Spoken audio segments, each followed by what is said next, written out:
ایک press release جاری کی گئی اور پھر اس کی ایک کنفرمیشن ہمیں پاکستان کے طاقتور حلقوں کی طرف سے نظر آئی، جنہوں نے یہ کہا کہ جب کوئی ہمیں آ کر ملے گا تو ہم تو اس سے ملیں گے۔ جمہوری طاقتیں اسی طرح کرتی ہیں اور ماضی کے بیانات جو ہیں ویورز وہ ریکارڈ کے اوپر موجود ہیں۔ آج مریم نواز نے ایک اور بھی بات کہی ہے اور رانا شمیم صاحب کے حوالے سے سوال کیا گیا۔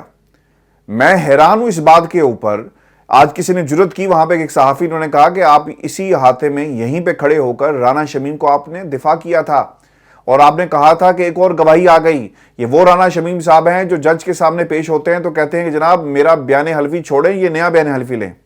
میری یادداشت چلی گئی تھی، اب دوبارہ یادداشت کا مجھے جو انجیکشن لگایا گیا ہے، جھٹکا دیا گیا، سر میں جو چیز ماری ہے عدالت نے، اور میرے جو ہے وہ ہوش میں آ گیا ہوں اور مجھ سے غلطی ہوئی، مجھے معاف کر دیا جائے۔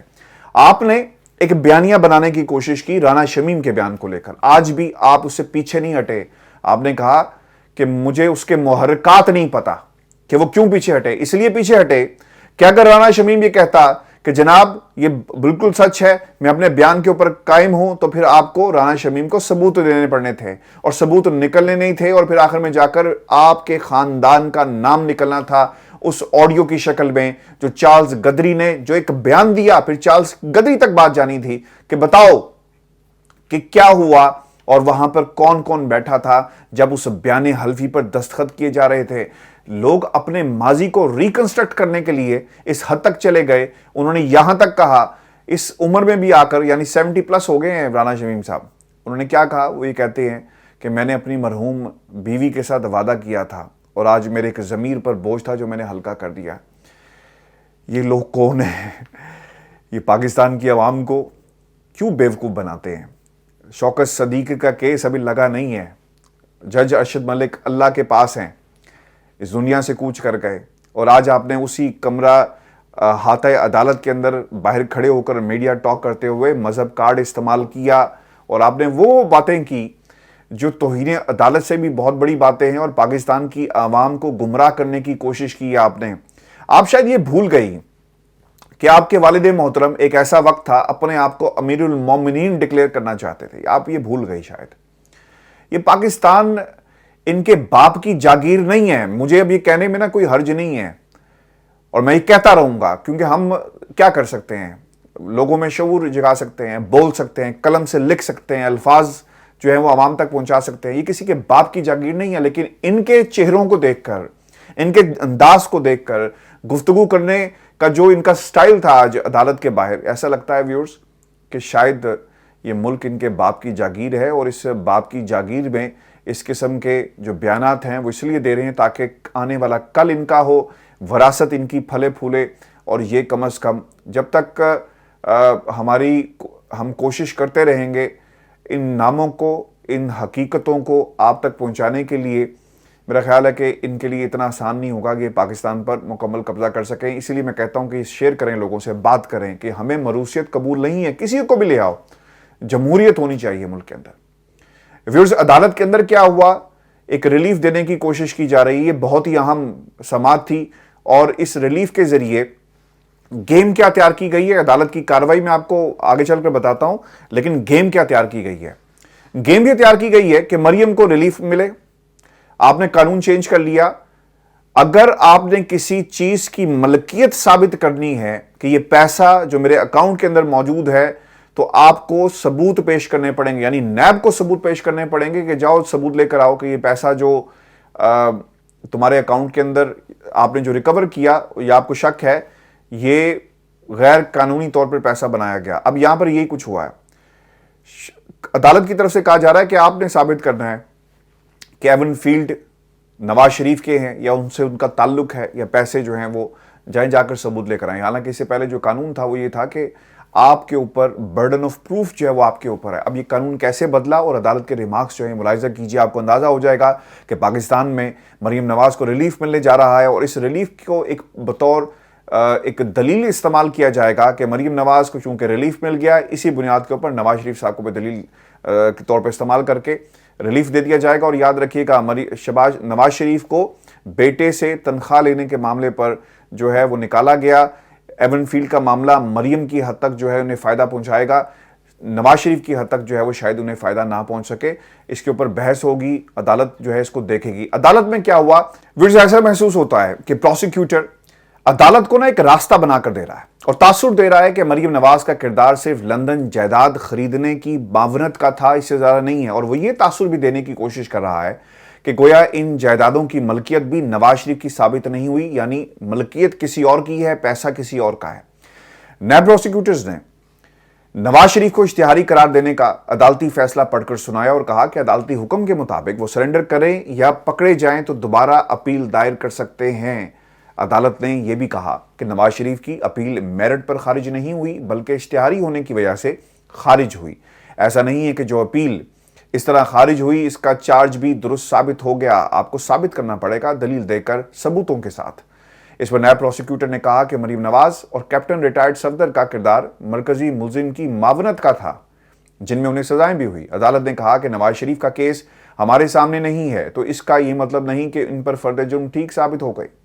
جسٹس محسن اختر کیانی نے کہا کہ ٹرائل کے بعد تو سپریم کورٹ کے فیصلے میں دی گئی ڈائریکشنز متعلقہ نہیں رہی. سپریم کورٹ کی ڈائریکشنز پری ٹرائل تھی اور اب ٹرائل مکمل ہو چکا ہے. اور ویورز غور طلب نقطہ یہ ہے کہ نیب پروسیکیوٹر نے کہا کہ سپریم کورٹ نے کے آرڈر پر یہ کیسز بنائے گئے, جس پر جسٹس عامر فاروق نے کہا کہ ہم نے تو ٹرائل پروسیڈنگ کو دیکھنا ہے.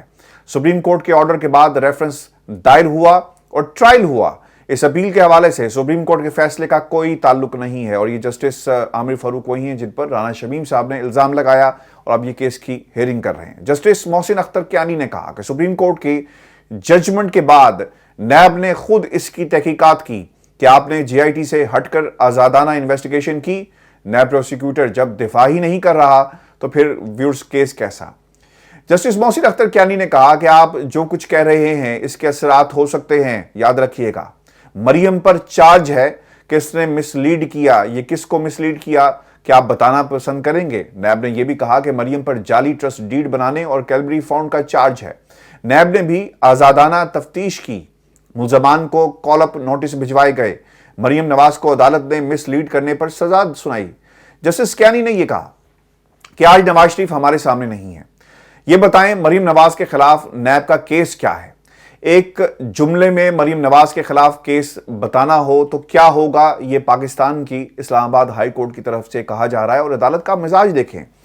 نیب پروسیکیوٹر نے کہا کہ مریم نواز نے ایون فیلڈ اپارٹمنٹس کی خریداری میں نواز شریف کی اعانت کی, جس پر عدالت نے کہا کہ 1993 سے 1996 میں جب نواز شریف نے پراپرٹی ایکوائر کی تو آپ کو بتانا ہے کہ مریم نواز نے کیا مدد کی. نیب نے کہا کہ یہ کیس نہیں ہے کہ باپ نے بیٹی کو گفٹ کیا ہے بلکہ مریم نواز نے نواز شریف کو آمدن سے زائد اثاثے بنانے میں معاونت کی. اس پر جسٹس عامر فاروق نے پوچھا کہ بتائیں کہ مریم نے کس انداز میں نواز شریف کو معاونت کی. نیب نے کہا کہ مریم نواز نے والد کی جائیداد بنانے اور چھپانے میں معاونت کی. ویورز یہ ریمارکس بہت ہی امپورٹنٹ ہیں کیونکہ ایک نقطے پر لا کر اس کیس کو ٹیکنیکل گراؤنڈز کے اوپر ختم کرنے کی کوشش کی جا رہی ہے. جسٹس عامر نے پوچھا کہ آپ کو پھر بتانا ہے کہ 1993 میں مریم نواز نے جائیداد لینے میں مدد کی, یا تو آپ بتائیں مریم نواز کا کردار 1993 میں جائیداد لینے میں تھا, یا پھر بتائیں ٹرسٹ ڈیڈ بنا کر اس جائیداد کو بنانے میں 2006 میں مدد کی. آپ خود کو بند کلی میں لے کر جا رہے ہیں. یہ وہ نقطہ ہے جس پر عدالت شاید اس کیس کو ختم کر دے. اپارٹمنٹس اور نواز شریف کے درمیان تعلق پر نیب سے 4 سوالات کے جوابات جو ہے ویورز طلب کیے گئے ہیں. عدالت نے ہدایت دی ہے کہ نیب یہ بھی بتائے کہ اپارٹمنٹس خریدنے کے لیے ادائیگی نواز شریف نے کی. نواز شریف کا کمپنیوں کے ساتھ تعلق ثابت کریں. کمپنیوں کا فلیٹس کے ساتھ تعلق ثابت کریں. فلیٹس 1993 میں خریدنا ثابت کریں. اور پھر اس کے بعد مریم نواز کا فلیٹ سے تعلق ثابت کریں. اس سے زیادہ آسان زبان میں نیب سے سوال نہیں کر سکتے. اب یہ 4 سوالات ہیں جس کا جواب دینا ہوگا, یعنی مریم نواز کو ریلیف دینے کی عدالت کی طرف سے تیاری کر لی گئی ہے. اس کیس کی تفصیلات بہت ہی اہم ہیں, مگر نیب جس کی تحقیقات پر مریم اور نواز شریف کو سزا سنائی گئی, حکومت تبدیل ہونے سے اس نیب کا پروسیکیوٹر آج اپنے کیس کو زیرو ثابت کرنے کی طرف جا رہا ہے. اسے صرف مریم کی زبانی معاونت اسٹیبلش کر کے باپ بیٹی کا کیس ہی جڑ سے اکھاڑنے پر ایک کوشش کی جا رہی ہے. ویورز آپ کو بتاتے چلیں کہ یہ وہ بنیادی نکات ہیں جس پر عدالت کو ایک سیٹسفائی کرنا ہوگا, اور اب ایسا لگتا ہے کہ شاید عدالت نے اپنا ایک مزاج بنا لیا کہ وہ ان لوگوں کو, اس ایک خاندان کو اور 2 کرداروں کو جو ہے وہ ریلیف مہیا کر دیں گے. ویورز آپ کو بتاتے چلیں کہ ایک دوسرا جو بیان جاری کیا گیا مریم نواز کی طرف سے یہ بھی بہت اہمیت کا حامل ہے، اور انہوں نے احاطہ عدالت میں کھڑے ہو کر عمران خان کے اوپر نیوٹرلز کے ساتھ مدد لینے کا جو الزام لگایا ہے۔ آپ کو بتاتے چلے کہ اب یہ بات کسی سے چھپی ڈھکی نہیں ہے کہ نیوٹرل سے مدد لینے کی کون بات کر رہا ہے۔ مطیع اللہ جان نے آج وہاں پہ سوال بھی کیا کہ آپ ماضی میں انہیں خلائی مخلوق اور محکمہ زراعت کے لوگ کہتی رہی، تو آج پھر اس پہ مریم نے یہ کہا کہ وقت آنے پر جو 5 سال سے میرے ساتھ جو کچھ بھی ہو رہا ہے تو میں ان طاقتوں کا بھی نام لوں گی۔ ویورز، یہ بڑا اوپن اینڈ شٹ کیس تھا۔ یاد رکھیے گا نواز شریف کو سزا ہوئی تھی بیٹے سے جو تنخواہ نہ لینے کے معاملے پر، تو اس کو جوڑ کر اگر آپ دیکھیں تو مجھے ایسا لگتا ہے کہ مریم نواز کو شاید ریلیف مل جائے، and then it will be followed in the same case of Nawaz Sharif. Viewers, آپ کو یہ بتاتے چلیں کہ ایک بیان جو ہے وہ خواجہ آصف صاحب کی طرف سے بھی جاری کیا گیا۔ وہ یہ کہتے ہیں کہ دھرنے سے ڈر کی تعیناتی کا عمل جلد کریں تو یہ باوقار عمل نہیں ہوگا، اور یہ آرمی چیف کی تعیناتی کے حوالے سے جو ہے وہ بات کی جا رہی ہے۔ اور یہ بھی بہت ایک امپورٹنٹ بات ہے کہ فضل الرحمان صاحب نے دوبارہ ایکٹیو ہونے کی جسارت کی ہے، کوشش کی ہے، کیونکہ انہیں ہمیشہ جو ہے وہ ایکٹیو کیا جاتا ہے۔ عمران خان لاکھ چیخیں آرمی چیف کا تقرر وزیر اعظم کریں گے، بالکل کریں جی، اگر وہ کرنے کی ایک صلاحیت رکھتے ہیں۔ میں آپ کو نا ایک آخر میں مجھے یہ شروع میں آپ کے سامنے ایک چیز رکھنی چاہیے تھی، لیکن مجھے جاتے جاتے یاد آ گیا، اور ویورز یہ ایک بہت ہی امپورٹنٹ نقطہ ہے جو آج سابق وزیر اعظم پاکستان عمران خان کی طرف سے اٹھایا گیا، اور انہوں نے یہ ٹویٹ بھی کی ہے۔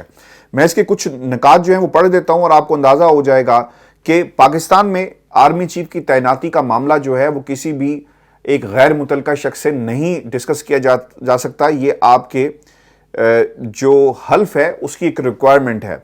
عمران خان صاحب نے ٹویٹ کیا، اور پھر وہ جو ریلیونٹ پورشن ہے اس میں کیا لکھا ہوا ہے، that in all circumstances I will do right to all manner of people according to law without fear or favor, affection or ill will, and I will not directly or indirectly communicate or reveal to any person any matter which shall be brought under my consideration or shall become known to me as the Prime Minister except as may be required for the due discharge of my duties as the Prime Minister۔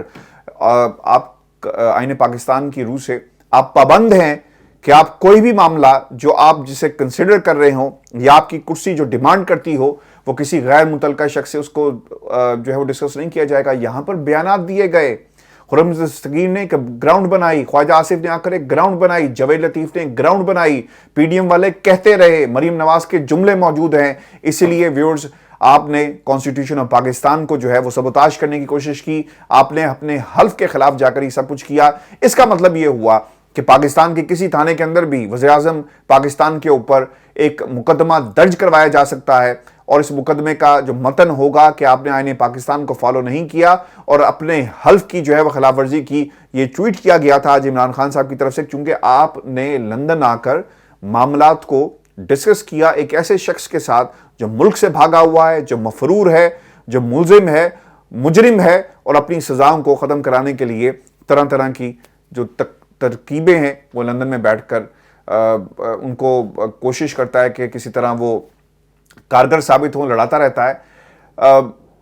ایسا لگ رہا ہے London کی فضا یہ کہتی ہے کہ ایک ٹینشن پائی جا رہی ہے، اور آنے والے جو کچھ دن ہیں، جو ڈیڈ لائنز بھی ختم ہو رہی ہیں، ہمیں ٹکراؤ نظر آ رہا ہے۔ اب دیکھنا یہ ہوگا کہ خان صاحب اور ان کی جماعت جو ہے اس پورے عمل میں اگلی اسٹریٹجی کیا بناتی ہے، کیونکہ یہاں سے تو انکار ہو گیا اور جو صدر پاکستان ہے وہاں بھی مکمل خاموشی ہے۔